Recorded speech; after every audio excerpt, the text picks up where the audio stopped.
Hey guys, welcome to our channel Telugu Audio Stories with Maitri. నా ఛానల్ని ఎవరైనా first time చూస్తున్నట్టయితే తప్పకుండా లైక్ చేయండి, షేర్ చేయండి అండ్ సబ్స్క్రైబ్ చేసుకోండి ఫ్రెండ్స్. అగ్ని సాక్షి ఒక ప్రేమ కథ పార్ట్ 68. ఇక లేట్ చేయకుండా స్టోరీలోకి వెళ్ళిపోదామా ఫ్రెండ్స్? ఓకే మా, నువ్వు టెన్షన్ పడకు, అన్ని టైంకి అరేంజ్ అయిపోతాయి. దినేష్ని పంపిస్తా. ఎంతమందిని ఇన్వైట్ చేస్తావో చెప్పు, అన్నీ తనే చూసుకుంటాడు అన్నాడు. సరే నాన్న, ఉంగరాలు మర్చిపోకు. అలాగే సుధారాణి భాస్కర్కి కొత్త బట్టలు పెట్టాలి, వాళ్ళే తాంబూలాలు అందుకుంటారు అంటుంది మాధవి. ఓకే మా, లవ్ యూ మా, బాయ్ అంటూ కాల్ కట్ చేసి ఫోన్ చూసుకున్నాడు చైతన్య. గీత నుంచి మిస్ కాల్స్ చెయ్యాలా వద్దా అని కాసేపు ఆలోచించి తర్వాత చూద్దాం అనుకొని వేదకి కాల్ చేశాడు చైతన్య. హలో బంగారం, ఏం చేస్తున్నావు అన్నాడు. నథింగ్, టీవీ చూస్తున్నా. మీటింగ్ కంప్లీట్ అయ్యిందా అంది వేద. Just now. బయటికి వెళ్దాం, హాఫ్ అన్ అవర్లో వస్తున్నా, రెడీ అవ్వు అన్నాడు. ఈవినింగ్ అన్నారు కదా అంది. అవును డార్లింగ్, కానీ షాపింగ్ ఉంది కొంచెం అన్నాడు. ఓకే, నేను రెడీ అవుతాను, రండి అంది వేద.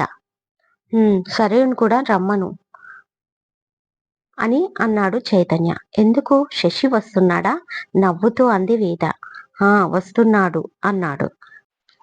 ఓకే అంది ఎగ్జైట్ అవుతూ. లవ్ యూ వెన్నీ అన్నాడు. లవ్ యూ టూ అని చిన్నగా చెప్తూ సిగ్గుపడింది. హాల్లో సోఫాలో కూర్చుంది వేద కాబట్టి.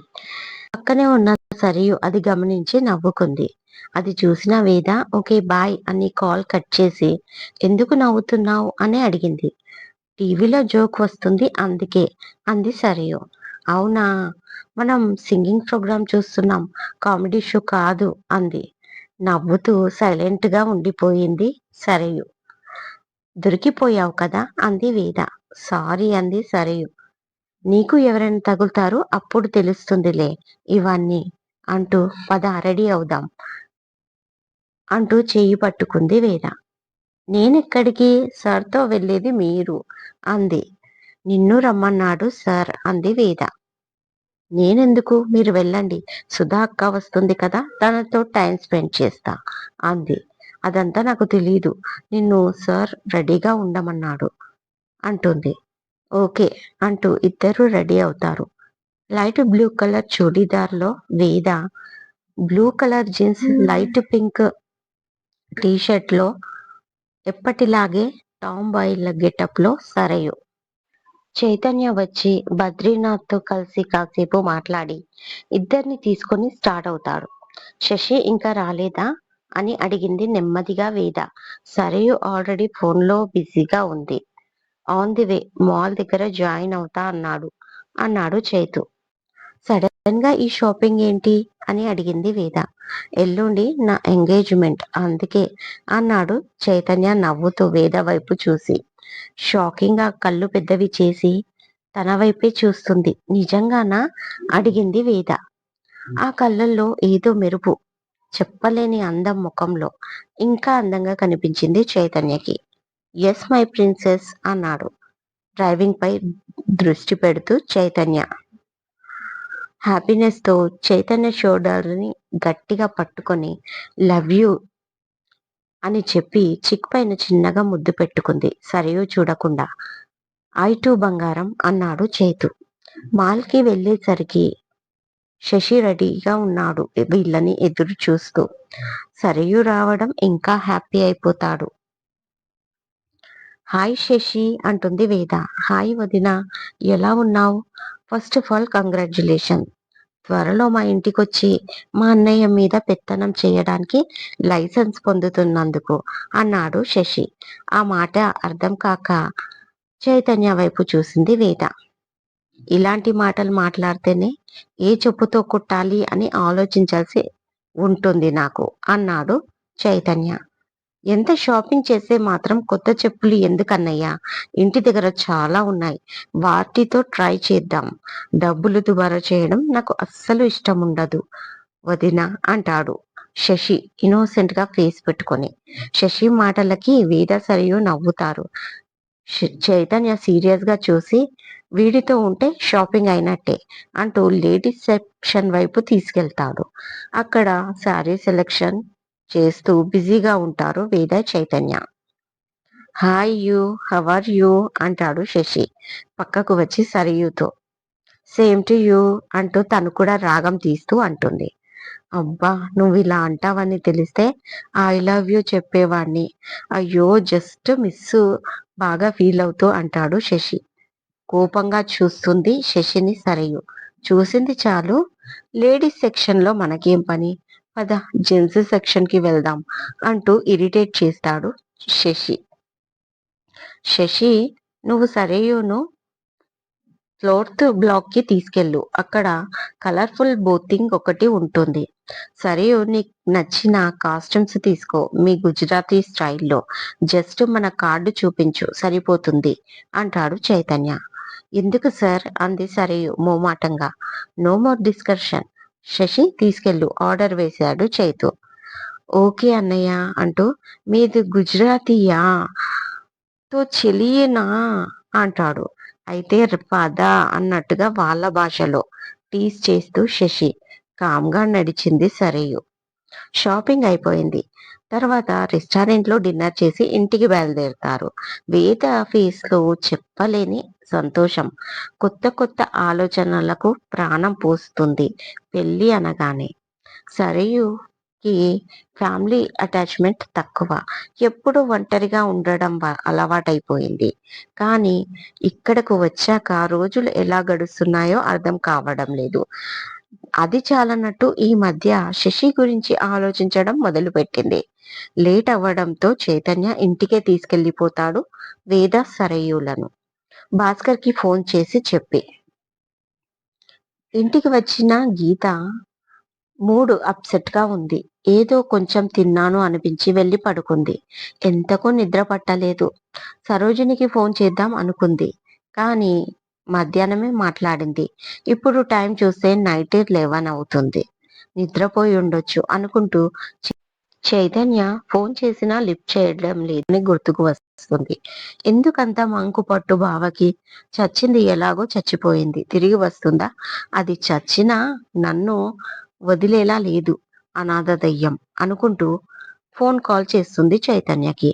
తన రూమ్ లో ల్యాండ్ లైన్ కి 4 రింగుల తర్వాత అటువైపు నుంచి లిఫ్ట్ చేయగానే, హలో బావా, నేను గీతని, పడుకున్నావా అడిగింది గీత. అవును గీత, ఇప్పుడే పడుకున్నాడు అంది ఒక ఆడగొంతు. ఎవరు మాట్లాడేది డౌట్ఫుల్ గా అడిగింది గీత. నేను గీత, ఇంకా గుర్తుపట్టలేదా, వేదని అనగానే ఆ మాట విని భయంతో గీత గొంతు తడారిపోయింది. గుండె జారిపోయి కడుపులోకి వచ్చింది. సన్నగా ఒంట్లో వణుకు మొదలై ఫోన్ పెట్టేసింది గీత. షాపింగ్ నుంచి వచ్చాక మాధవిని కలిసి అన్ని చూపిస్తారు. ఉంగరాలు మాధవికి బాగా నచ్చాయి. ఆ తర్వాత పైన అరేంజ్ చేసిన తన రూమ్ లోకి వెళ్ళిన సరయు వేద కాసేపు వేద సుధతో ఫోన్ మాట్లాడి పడుకుంటుంది. నిద్ర పడుతుంది అన్న టైంలో చైతన్య నుంచి మెసేజ్ చూస్తుంది. తన రూమ్ కి రమ్మని ఆ మెసేజ్ చూసి వెళ్ళాలా వద్దా అని ఆలోచించి పక్కన సరయుని చూస్తుంది. తను మంచి నిద్రలో ఉంది. రాను అని మెసేజ్ పెడుతుంది, కానీ చైతన్య ఆన్లైన్ లో ఉండడు. ఇక తప్పక లేచి నెమ్మదిగా తమ రూమ్ డోర్ కి ఆపోజిట్ గా ఉన్న చైతన్య రూమ్ లోకి వెళ్ళడానికి నడుస్తుంది. అప్పుడే వెనకాల నిండా బెడ్షీట్ కప్పుకొని సోఫా వెనుక నుంచి మెల్లిగా లేచాడు శశి. వేదని ఫాలో అవుతాడు. పాపం వేద చూసుకోకుండా డోర్ ఓపెన్ చేసుకుని లోపలికి వెళ్తుంది. రూమ్ లో బెడ్ లైట్ వెలుతురులో చైతన్యని చూసి హగ్ చేసుకుంది. అప్పుడే లోపలికి వచ్చిన శశి లైట్ ఆన్ చేశాడు.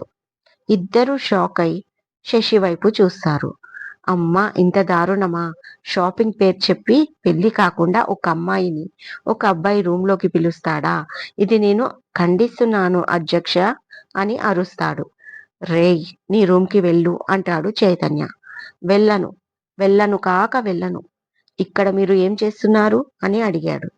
కాసేపు మాట్లాడదామని పిలిచానురా, ఇప్పుడు ఏమైందని ఓవర్ యాక్షన్ చేస్తున్నావు అని అడిగాడు. అబ్బా! కాసేపు మాట్లాడతాడంట. అదేందో హాల్‌లో మాట్లాడొచ్చు కదా! అమ్మ రూమ్‌లో మాట్లాడొచ్చు కదా! పోనీ తనకిచ్చిన రూమ్‌లోకి వెళ్లి మాట్లాడొచ్చు కదా! ప్రైవేట్‌గా ఎందుకు పిలిచావు? అది కూడా చీకట్లో. ఇప్పుడంతా వీడియో తీశాను. అమ్మకు చూపిస్తాను అని బెదిరించాడు. వద్దు శశి ప్లీజ్ కాసేపు కబుర్లు చెప్పుకుందామని నేనే వచ్చాను. అమ్మకి చూపించకు బాగుండదు ప్లీజ్ అంటుంది వేద బతిమాలుతూ. వేద నువ్వు ఎందుకు అంత భయపడుతున్నావు? మమ్మీ ఏమనుకోదు. శశి బ్లాక్‌మెయిల్ చేస్తున్నాడు అని తెలిసిన చైతన్య అంటాడు.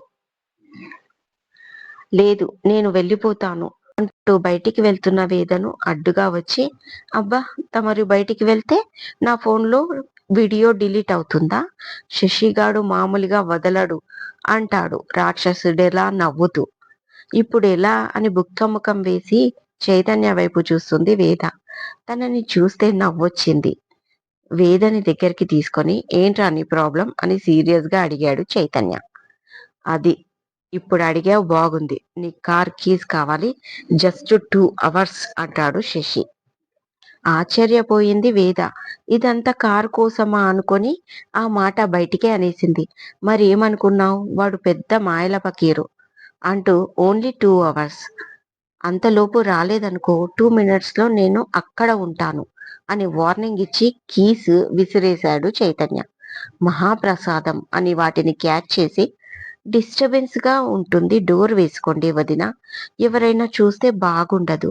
అందరూ నాలా మిమ్మల్ని అర్థం చేసుకోలేరు అని నెమ్మదిగా చెప్పి వెళ్ళిపోతాడు శశి. తన యాక్టింగ్ చూసి నవ్వుతూ బెడ్‌పై కూర్చుంది వేద. డోర్ దగ్గరగా వేసి తననే చూస్తూ పక్కన కూర్చుంటాడు చైతన్య. శశి ఆంటీకి చెప్తాడేమోని చాలా భయపడ్డాను అంటుంది. వాడి యాక్టింగ్ నువ్వేం చూసావు వేద అంటూ తనని దగ్గరికి తీసుకుంటాడు. ఇంకో 15 డేస్ తర్వాత ఈ రూమ్ నాదైపోతుంది అంటుంది వేద. అప్పుడేంటి బంగారం ఇప్పుడు కూడా నీదే. నేను కూడా నీవాణ్ణే మర్చిపోకు అంటూ బుగ్గపై ముద్ద పెట్టుకుంటాడు చైతన్య. ఇప్పుడు నాకు చాలా ధైర్యంగా ఉంది అంటూ గట్టిగా హగ్ చేసుకుంది వేద. అక్కడ ఉన్నప్పుడు భయపడ్డావా వెన్ని అని అడిగాడు ప్రేమగా. హా ఫస్ట్ డే నైట్ కి అస్సలు నిద్ర పట్టలేదు. కాసేపు నిద్రపోతే ఏవో పీడకలలు. ఆ 4 గోడల మధ్య అనుభవించింది మళ్ళీ అలాంటి రోజులు వస్తే నేను చచ్చిపోతానా అంటుంది వేద. ఇష్ అలాంటి మాటలు నీ నోట్లోంచి రాకూడదు. ఒక్కసారి మన పెళ్ళి అయ్యాక ఇక నిన్ను వదిలేసి నేను ఉంటానా? ఇప్పుడు తప్పదు కాబట్టి అంకుల్ దగ్గర ఉంచుతున్నాను. రేపు మన పెళ్ళయ్యాక వాళ్ళు నిన్ను వాళ్ళ ఇంటికి రమ్మంటే నేను అసలు పంపించను. కావాలంటే వాళ్ళనే ఇక్కడికి వచ్చి ఉండమంటాను నీతో అంటాడు చైతన్య. ఆ మాటకు అతని ప్రేమకు వేద పొంగిపోతుంది. దేవుడు తన సంతోషాన్ని మొత్తం చైతన్య రూపంలో ఇచ్చాడు అనుకుంటూ సంతోషంగా అల్లుకుపోయింది. వెన్నీ అని పిలిచాడు చైతన్య. అంది అతని వీడిపోకుండా ఎదపైనే తలవాల్చి. నీకు ఒక డ్రెస్ తీసుకున్నాను అది వేసుకొని చూపించవా అడిగాడు చైతన్య. నాకా ఎప్పుడు అని అడిగింది. ఇదండి ఇవాళటి ఎపిసోడ్. ఈ ఎపిసోడ్ మీకు నచ్చినట్టు అయితే నాకు కామెంట్లో చెప్పండి. అలాగే లైక్ చేయండి, షేర్ చేయండి, సబ్స్క్రైబ్ చేసుకోండి నా ఛానల్ని. మరొక మంచి ఎపిసోడ్తో మీ ముందు ఉంటాను. మైత్రి.